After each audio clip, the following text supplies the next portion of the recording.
Okay, so most people have never actually met a true believer. Now, sure, we've read stories about believers, we know that true believers exist, but we hardly ever see them.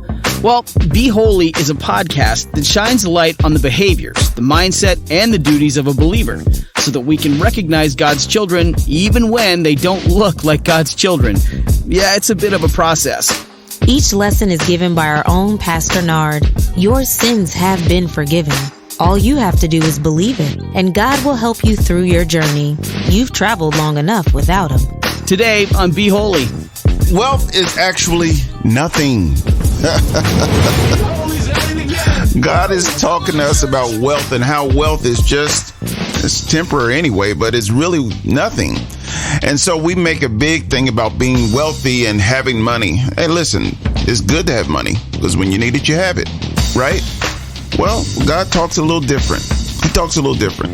Not that He's against money. No, it's not against money. He's just showing us how to use money and how to view money and having the abundance of money. How do we view that? So we're going to talk today. We're going to go over to Ecclesiastes. Ecclesiastes chapter 5. And it's talking about the futility of wealth. The futility of wealth. Let's see. Let's start at verse number 8. It says this: don't be surprised if you see a poor person being oppressed by the powerful. Whoa. This is what God says. Don't be surprised if you see a poor person being oppressed by the powerful. We spend a lot of our time trying to correct things, correct the wrongs and fight for justice. I get it. And we should. But it says here, don't be surprised. It didn't say don't fight. It just says, don't be surprised if you see a poor person being oppressed by the powerful. Here's the other part of it. And if justice is being miscarried throughout the land. Don't be surprised at these things. We get it. We watch the news and we might look on social media. We might look everywhere. Look on the internet and find things. And we get upset because it's an injustice, or this shouldn't be done, and that should be happening, and this isn't happening. We should live in a utopia. God says, don't be surprised if you see it. And that's a big thing. Don't be surprised if you see a poor person being oppressed by the powerful. Don't be surprised if you see that. If you see justice being miscarried throughout the land, don't be surprised of that either, because it's going to happen, and it's been happening for years. But the day will come when God will stop all the injustice. He'll stop all the oppression. He'll stop all the slavery. God will do that. He tells us why in this next part of it. He says this: for every official is under orders from higher up. Every official. They're under orders from higher ups. And matters of justice get lost in red tape and bureaucracy. It does. For every official is under orders from higher up, and matters of justice get lost in red tape and bureaucracy. It just does. It happened then and it happens now. Nothing's changed. Absolutely nothing has changed. So God's talking to us even back then, to us now. Verse number 9 says this: even the king milks the land for his own profit. God prophesies again. Boy, I keep telling you that this whole thing about what God says is always right. And we're beginning to see even more of it. A lot of this stuff that was written in the Bible, right? It was written in the Bible, but we didn't see it. We could understand a little bit, maybe the definition of the words, but we didn't actually see it living amongst us. Now it lives amongst us. Even the king milks the land for his own profit. Wow. God Listen, the Bible has never been, well, people make it like that, but it's not for church, really. The Bible is not for religion, if you will. The Bible is for rebuilding of a kingdom. The Bible tells you about the land that you live in. The Bible tells you about the people that you're around. But it's really trying to describe to you the spirits that are around you that you can't see. It's all about the spirits that you can't see that are doing all these things. And it talks about how, officials are under higher orders up. I mean, we fight not against flesh and blood, but we fight against spirits and principalities of high places. See, that goes all the way back to that. A lot of times we get mad at people and we're upset with people and we hate people, but it's not people that's doing things to us. Yeah, the spirits might use those people to carry things out, right? But it's all about those things that we can't see. And so these things are written in this book. We can understand the definitions. We can listen to the wordings. We can look at the spellings, but the spiritual significance or the spiritual definition, we don't get that until God opens our eyes. And I'm telling you, now he's doing a lot of that opening. He's opening a lot of our eyes. He's waking a lot of us up so that we can see the dangers that are around us. And so not so that we could actually go and fight the dangers, but we actually contact God to help us or to fight for us.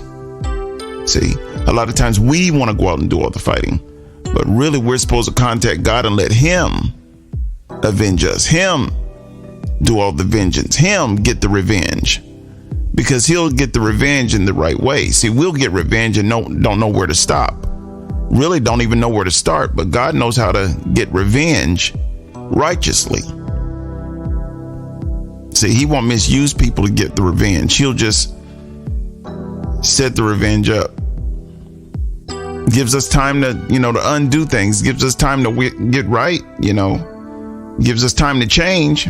But if we don't change, then his vengeance will carry itself out. And you don't want to be in the hands of a vengeful God. You don't want to be in the hands of God when he's taking out his revenge. You just don't want that.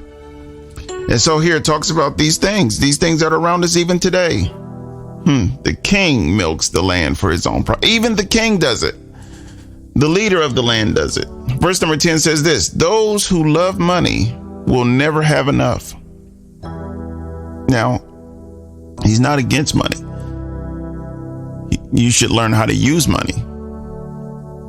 But if you love money, that's where the evil starts. The love of it. The love of it. Those who love money will never have enough. How meaningless to think that wealth brings true happiness. Some of y'all are saying, just like I told this before, you don't know where to shop, No, the Bible is true in itself. I mean, the Bible isn't the truth. It's God. He's the truth. And it was written down for us to read it. Those who love money will never have enough. How meaningless to think that wealth brings true happiness. It doesn't. You can talk to the wealthy and they'll tell you it don't bring happiness. A lot of people who are wealthy, they just like the game of getting the money. They don't really care about the money. They don't care about spending it. They just don't want you to have more of it than them.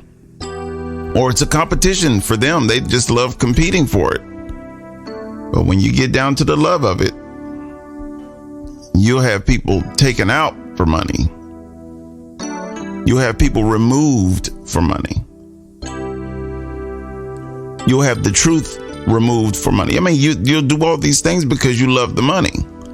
And really the money is meaningless. Because we're going to watch this thing here. Verse number 11 says this: the more you have, talking about money, the more you have, the more people come to help you spend it. That's true.